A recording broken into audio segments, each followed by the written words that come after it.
Alright, I have a 2001 Subaru Forester. I had a check engine light came on. Here's how I handled it. So this is the car. This is the check engine light.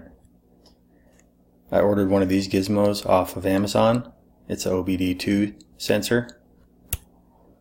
That's what it looks like. I plugged it in right here. This is right above the pedals. It emits a Wi-Fi signal. I opened up my mobile phone and connected to the Wi-Fi signal.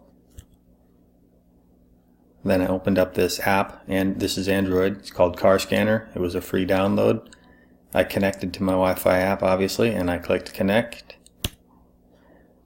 It worked for a little bit to connect. Then it was connected. Here we got connected.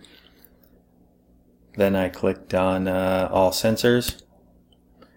Or no, I clicked on this one, diagnostic trouble codes, and it showed me this, P-0328.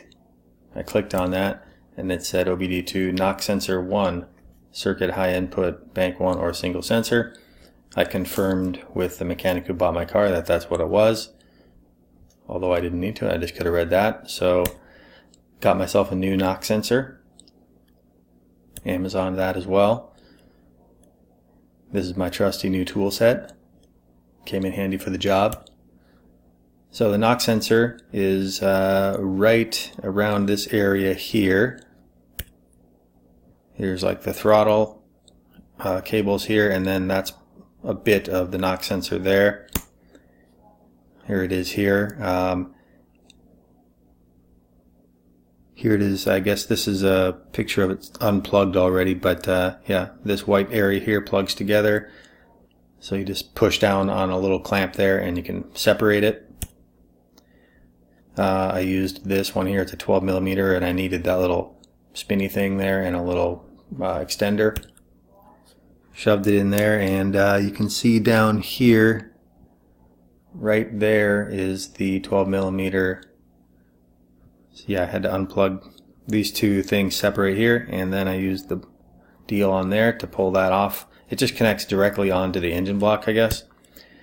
That was the bolt.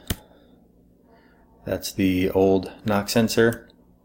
So I ordered a replacement online. I think it was 10 bucks or something.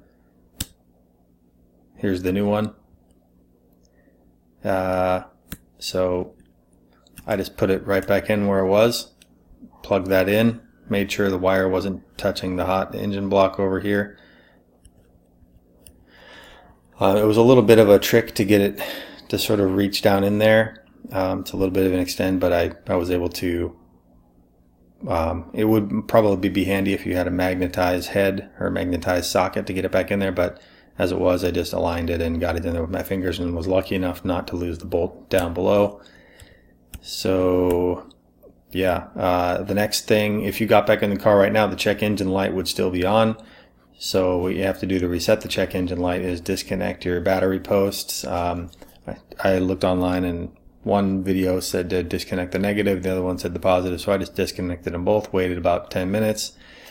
I used a 12 and a 10mm to get those off of there, set the timer, and then reconnected them, started it up, and no check engine light.